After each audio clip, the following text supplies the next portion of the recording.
The Fitness Gram Pacer test is a multi-stage aerobic capacity test that progressively gets more difficult as it continues. The 20-meter pacer test will begin in 30 seconds. Line up at the start. The running speed starts slowly, but gets faster each minute after you hear this signal. A single lap should be completed each time you hear this sound. Remember to run in a straight line, and run as long as possible. Your test is over.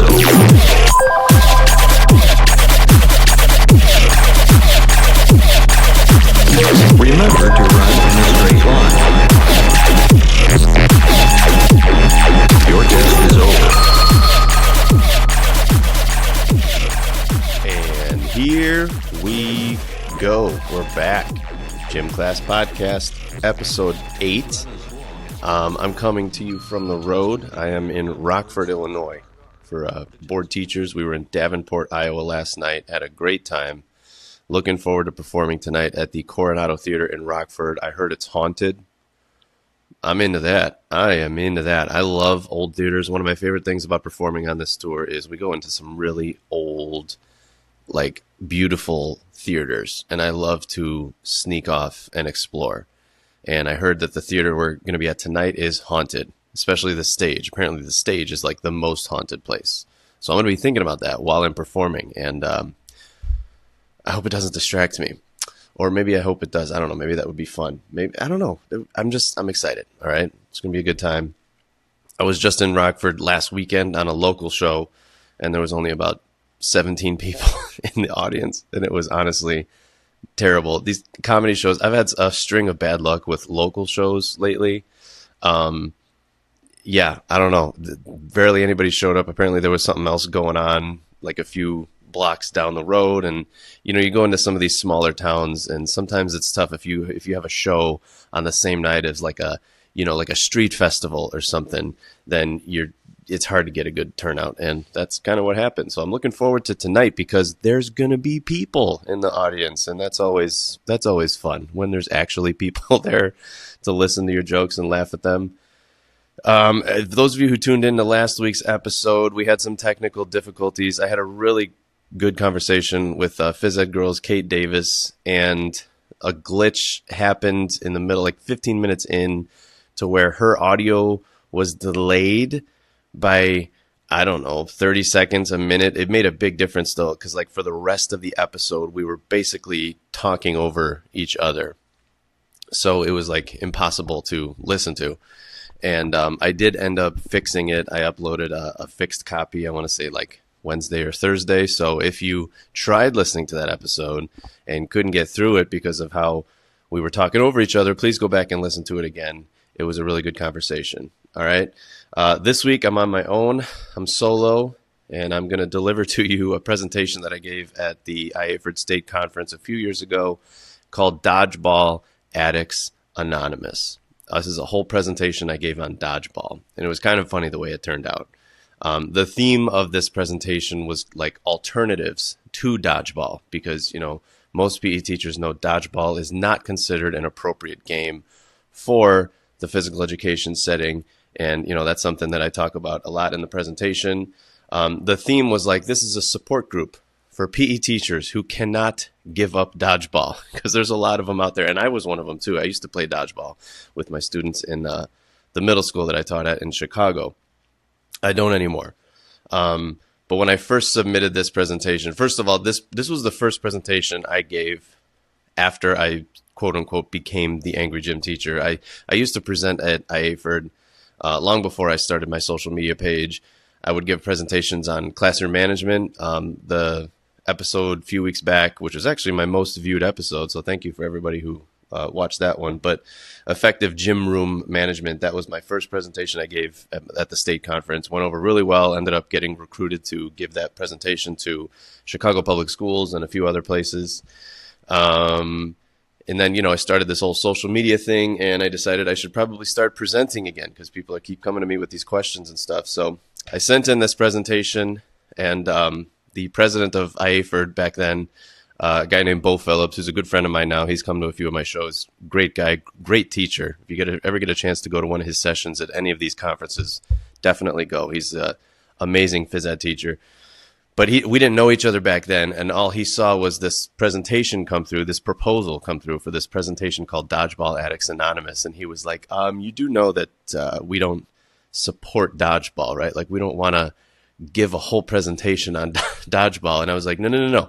This is very much an anti-dodgeball presentation. It's about, PE teachers who still play dodgeball because they think it's fun. And it's about, presenting alternatives and like why we don't play dodgeball.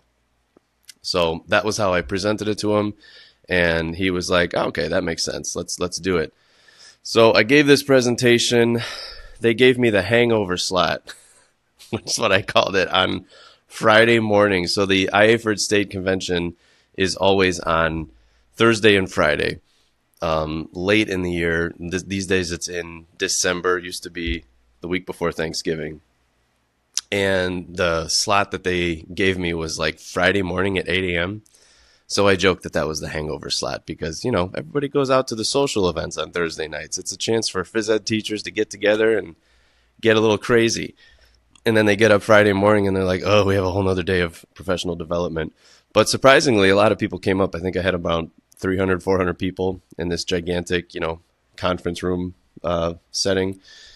Had a great turnout, great presentation. It was a lot of fun, and not judgmental. So if you are a PE teacher who likes dodgeball and you play dodgeball, please don't turn this off. Okay, I'm not going to judge you. I used to be much more judgmental than I am now. I'm pretty chill now. I have like a very much live and let live approach when it comes to stuff like this. There's certain best practices that I'm a huge stickler for because they're best practices for a reason, right?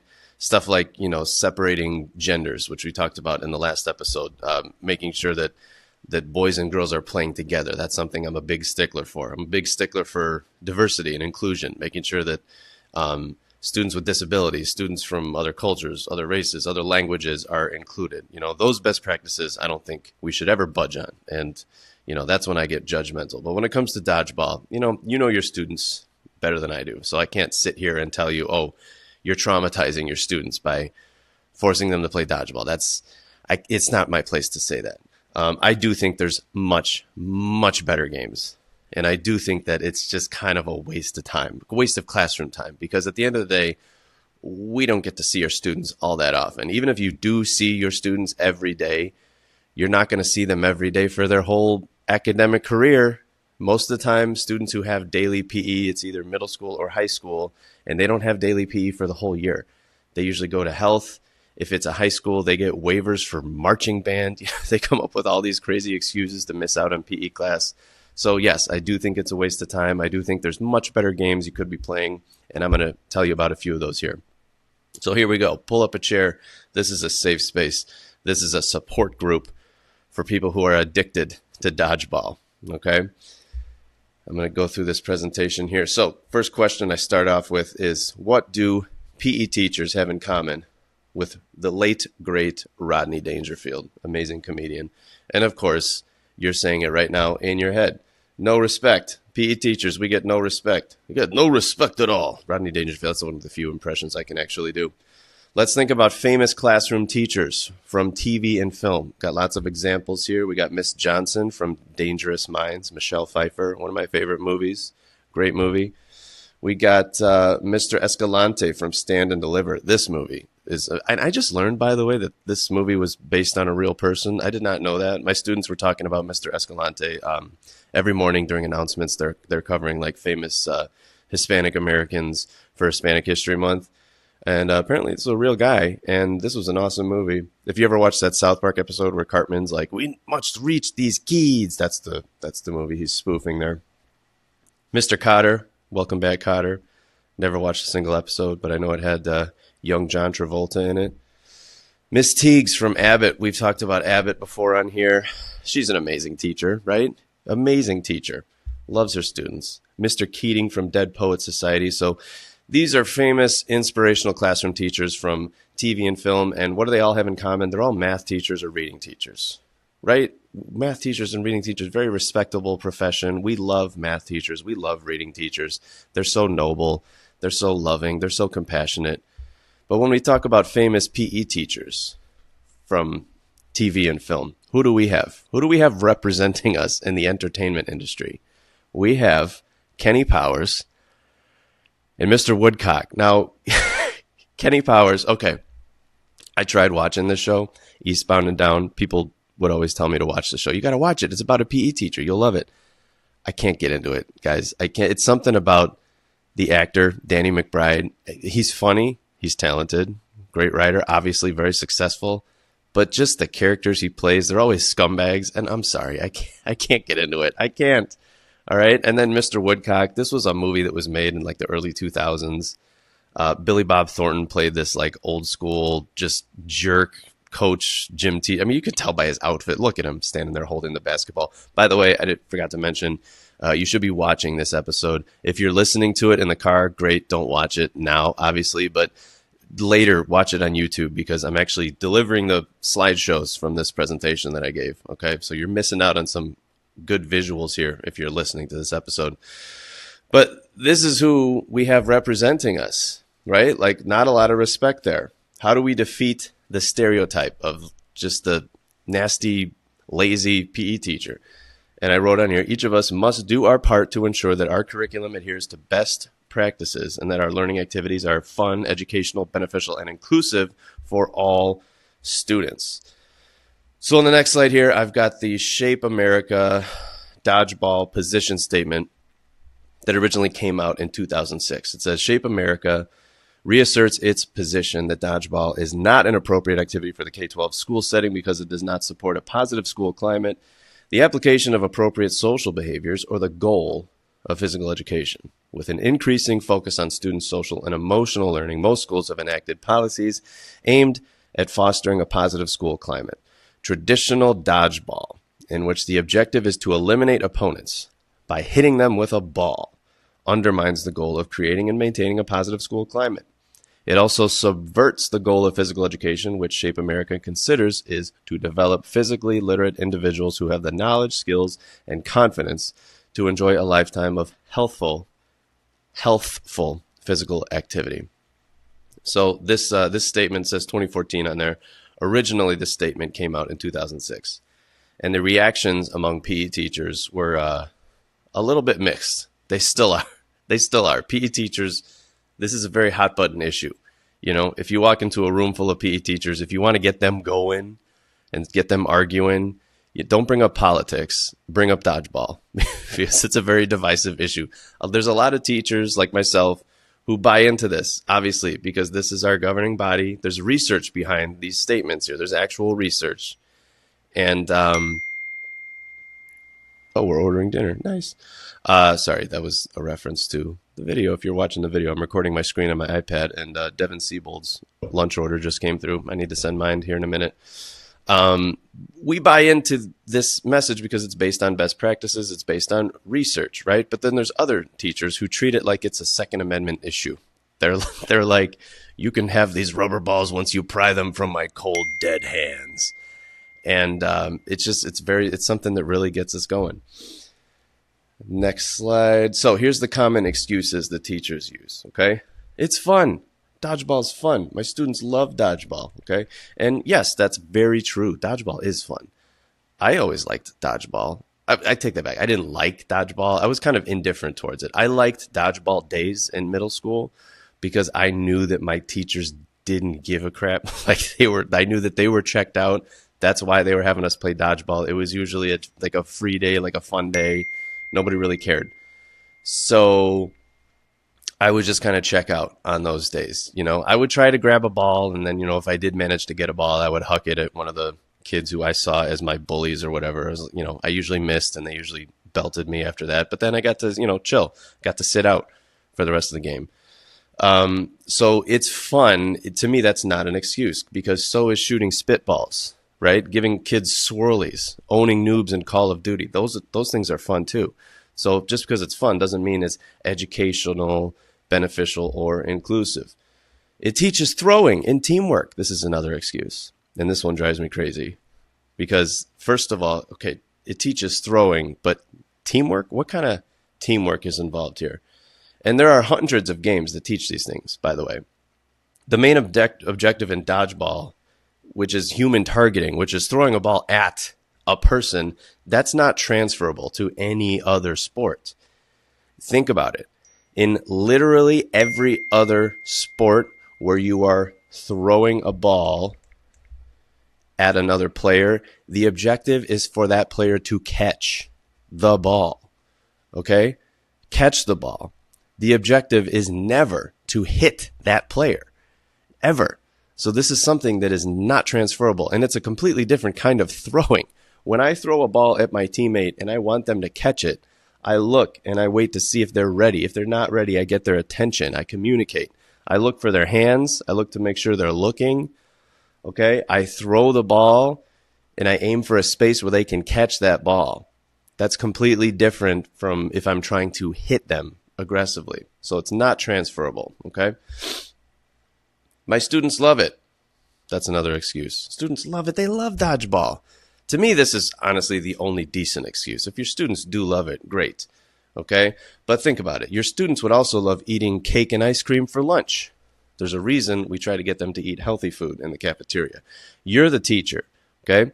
It may be a tough addiction to break, but you and your students will be better off in the end if you decide to play these other games.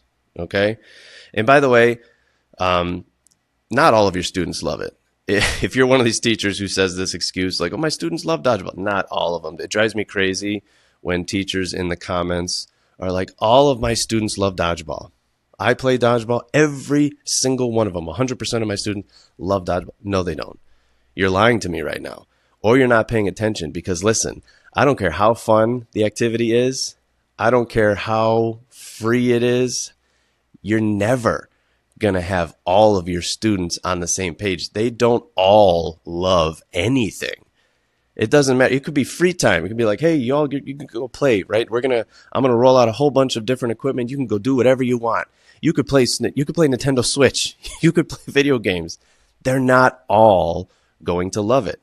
There's always going to be at least one student, probably more, who's just not into it for whatever reason. Maybe that student's just having a rough day. So don't tell me that all of your students like it when that's not true for any activity, okay? Let's be real. That's the number one thing. We can have, at the very least, we can be real with each other. Here I've got a video, two students of mine, Miguel and Bridget, fake names obviously. So I taped these students playing a game, which is one of my favorite games, called Castle Ball. And in this game, students are throwing. It's very similar. It's set up very similar to dodgeball. In fact, if you're just looking at this, you might think they're playing dodgeball just based on the fact that they're divided in two teams and they're throwing towards each other. Okay. But what you're missing are the little hula hut castles in the background. Okay. And instead of aiming for each other, they're aiming at those castles. The goal is to hit the castles.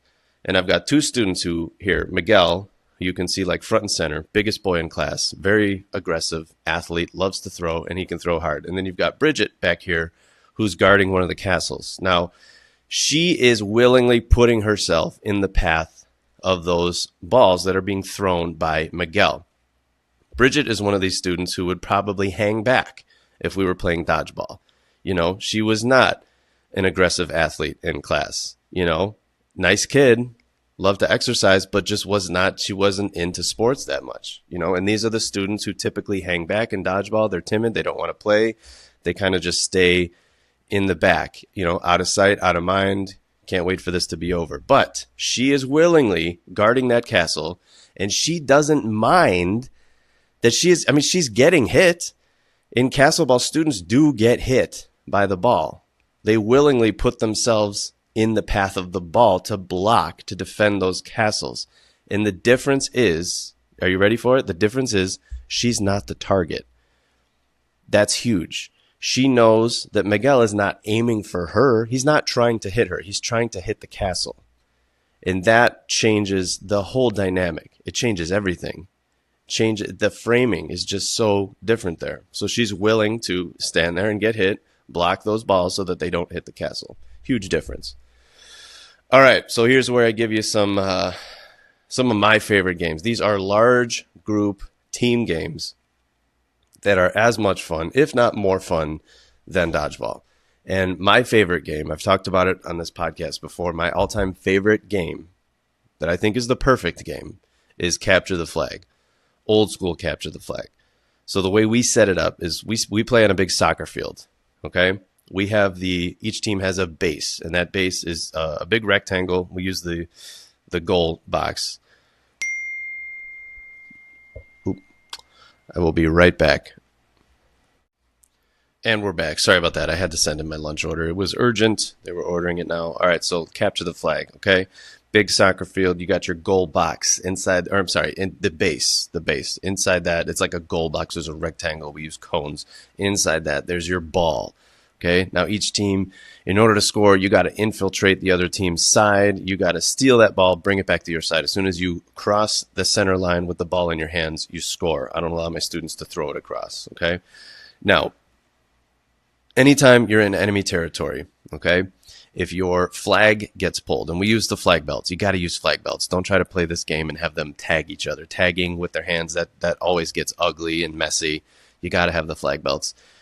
Your flag gets pulled off, you go to jail. Each team, in addition to having that rectangular base, they have a rectangular jail, which is usually in the corner, okay? Now, once you go to jail, you're stuck there until either somebody scores from either team or until one of your teammates rescues you, okay? Now, sorry, I'm reading my notes from back in the day. The base is a safety zone, so if you make it into the enemy team's base inside that rectangle safely, if you make it there safely, you're allowed to camp there basically indefinitely as long as you want, but only one student can camp there. So if another player from your team enters that box, the other team can enter and then send them or you to jail. Whoever has the ball in their possession is generally safe, okay? You can rescue teammates from jail at any point by running to the opposite side. If you make it to the jail safely, you can rescue a teammate, or you can go for the ball to score. You cannot do both, okay? Once you rescue somebody, you escort them safely back to your side, and then both of you can continue playing. The reason I love this game so much is because there's so many different jobs, okay? It's a very, very diverse game. A lot of your aggressive athletes, the ones who love to win, they're more competitive students, they're going to want to score. And I put limits on that. I'll tell my students a lot of times, we'll make it a rule that you can only score 1 point for your team. After that, you got to play a supportive role. You got to play defense. Defense meaning, you're staying on your side. Anytime an opposing player comes to your side, you try to attack them, send them to jail. Okay? Other roles in this game, you can go rescue people from jail. You can create diversions. You can organize plays. There's so many different things you can do in this game, and it's so diverse that this is one game that almost everybody loves because there's something for everybody. Whether you're super competitive or you're more chill, this is a game where you can find something to do to keep you busy and having fun and engaged and learning how to work as a team. Variations to this game: express jail. Some people don't like the idea of students just sitting in jail. And yes, sometimes they're in there for a long time, especially with the younger kids who are just learning how to play this game. I'll watch them play and I'll see, there's 10 people in jail. This team is not paying attention. They're not rescuing their teammates from jail. And I'll use that as a teachable moment. But if you're the type of teacher who doesn't like that, you don't like to see them just sitting in that corner doing nothing for a long period of time, you can have them perform an exercise to get out of jail. No rescues in that situation. Just you go to jail, you do such and such, 10 jumping jacks, you go back to your side. Or no jail. If you don't like having a jail, first of all, you don't have to use the word jail. I know that's kind of problematic in some settings, especially. You don't have to call it a jail. You can call it the brig, a holding cell. I don't know, whatever you want to call it. But if you don't want to have it at all, you could just tell the students, all right, if your flag gets pulled off, you have to go back to your side. Okay? And then you can use a bucket of bean bags instead of a ball. This is a way to make the game more repetitive. So instead of just one ball that you have to steal, you could use a bucket of something and then just one at a time, just see how many you can steal, play for 5 to 10 minutes, and then see which team has the most bean bags. All right? So CTF, far superior to Dodgeball. Another game that I love to play that's set up similar to Dodgeball is Boom City. Okay, so with this game, you've got a whole bunch of balls in the center of the court. You got 2 teams separated by the dividing line in the middle, so set up exactly the same as Dodgeball. But then you've got this platform on each side, and you can use a gym mat. If you don't have those rail yard fitness platforms, you can use just a regular old gymnastics mat, and each team sends 3 catchers over to the opposing team's side, and those catchers stand on the platform or the mat. 3 to 4 catchers. Now, when the game starts, your goal is to throw the ball to your catchers and have them catch the ball. Mind you, every other player on the team is going to be trying to block those catches. So this is a game where there's actually catching involved, and it's very transferable to a game like football or baseball. You're throwing a ball to your teammate on the other side, but there's defenders in between. They're trying to block you. They're trying to block them from catching. Okay. Now, each time a catcher catches the ball, they slam the ball down and they shout "Boom City." That's a super fun part of the game, right? And then they collect 1 beanbag from the opposing team's bucket. I forgot to mention, there's a bucket of beanbags right there behind the catching platform. Sorry. Throwers may retrieve a ball from anywhere, but they can only throw from their side. So if you're a thrower in this game, you got to stay on your side. Anytime there's a ball on the floor, you pick it up and throw it. And then you just keep playing for 5-10 minutes. At the end of the game, you see which team has more beanbags. Okay? I think I might have some variations to this game as well. Use a rail yard instead of mats. We talked about that. Rail yard fitness, look it up, Google it. Awesome system. You should have. It's expensive, pricey, but it's something that you'll use a lot. You can focus on underhand or overhand throwing. You can use footballs, baseballs, you could use frisbees, whatever your unit happens to be. And instead of beanbags, you could have teams keep the ball when they catch it, and then you just play until the balls run out. That's a fun variation there. Game number 3, trying to advance the slide, skee ball. This is more for the younger grades, but older grades would have fun with this as well. Again, it's set up identical to dodgeball, 2 teams on opposing sides, the balls laid out in the middle, but you've got 2 huge bowls made out of gym mats set up on their sides to make 2 circles. If you've ever played my game called Turkey Soup, or it's also called Oscar the Grouch's garbage can or whatever, you set up the gym mats in a circle to make like this cylinder type thing, okay? And each team, instead of trying to hit the opposing players, you're trying to throw the ball into the giant cylinder, okay? Rules. Throwers try to throw the ball into the opposing team's bucket. Blockers may block or catch the balls. Throwers and blockers may switch places freely. You play until time runs out or you run out of balls, and the team with the most balls in their bucket loses. Okay? Really fun variation of this is called volcano ball. This is something I made up myself. Each team selects 1 to 3 players to sit inside their bucket and throw the balls back out. Those players have to sit. They can't stand up. If they stand up, then they end up getting hit in the face. It's not pretty. And it's more fun if you can't see them, right? Because then you see these balls flying out of there. And it's like a volcano erupting. And then with this game too, those players inside the volcano, they're throwing the balls back out. So the game may very well end in a 0-0 tie. They may be empty. And that's fine because the goal is to have fun and work on your throwing accuracy, or it's not necessarily to win. I put on here, players may choose to stall and throw the balls out right at the end of the game to ensure that some balls stay in. Good. And that means that your students are strategizing. Okay? Castle ball. Here's my favorite one. Ready for this? Castle ball. Okay? Again, set up identical to dodgeball, but instead of trying to hit the players, you're trying to hit 3 hula hoods on the opposing team's side. Okay? You have to throw to knock down the hula hoods. You can't kick the balls. You protect your castles by blocking or catching the balls, and the game ends when one side loses all of their castles. Okay? Now, you could also, I used to play this game to where each team would get a point when they knocked down the opposing team castles, and then in that situation, you would just keep score and keep playing for as long as you have time for. What I prefer playing it this way, where when one team loses all their castles, the game ends, and then the opposing team gets a point for every castle that they still have standing up. And you could also incentivize catching in this game too. Each time a player catches a ball thrown from the other team, they place it in a bucket or a hula hoop. That's something you can do very easily. Each team receives 1 bonus point for every ball caught. You could also add more obstacles. Instead of just hula huts, one thing I love to add are those jumbo stacks. So we just finished up a speed stacks unit. If you've ever done speed stacking, cup stacking, really awesome unit, works on fine motor skills.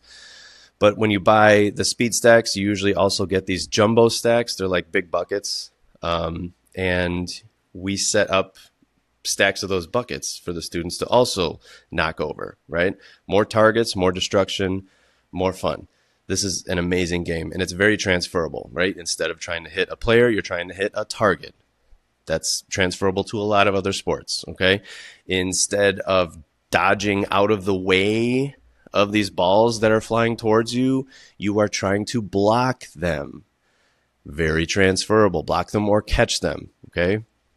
These are transferable skills, all right?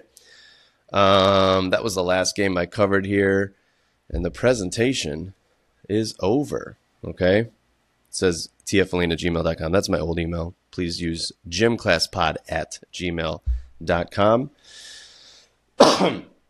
And that's it, y'all. That's my dodgeball presentation. I gave this presentation a few years ago. I'd love to give it again. If, like I said, I've covered this in previous episodes. I am available for professional development, for keynotes, whatever you got. If you want me to come to your district or your state conference and present, I'm happy to do that. Just send me an email. It's gymclasspod@gmail.com. This was a shorter episode. I got to get going. I got to get ready for this show. Can't wait. It's going to be fun. I am coming to Plano, Texas next month, okay? Tried doing this show a couple months ago. Ended up canceling it or postponing it because I had scheduled this show in Plano for the week that teachers went back to school for Institute, and I felt terrible about that. I didn't know when I originally planned the show, and I was going to go through with it, but then I thought to myself, you know what? Would I want to go to a comedy show the night before I have to go back to work? And I was like, no, I would not. So why am I begging people to buy tickets for the show when I could just postpone it? So I'm coming on Saturday, November 15th. I'm really excited because it's a Saturday show and it's a matinee. So it's like a 3 p.m. show. Come hang out, go out for dinner afterwards. It's going to be a really good time. That's Mic Drop Comedy Club in Plano, Texas. I've got some other tour dates coming up. I'm going to be on some more board teacher shows in December. Next year, I'm going to be on board teacher shows in March in Colorado. I'm excited. I'm coming to Colorado. I'm also coming to Kansas City in March. So, again, information on all these shows are on my website, angrygymteacher.com. For those board teacher shows, you can go to boardteachers.com. And, yeah, thanks for tuning in to this week's episode. Have a great week, everybody. Ready. Start.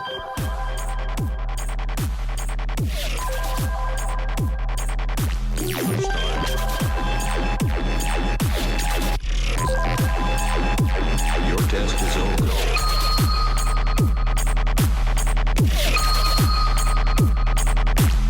Remember to run in a straight line. And run as long as possible.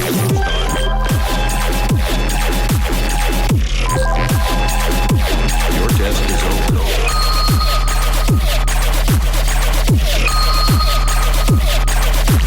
The Fitness Gram Pacer test is a multi-stage aerobic capacity test. A single lap should be completed each time you hear this sound.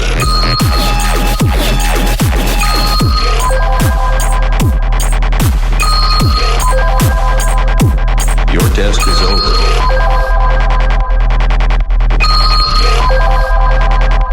Your test is over.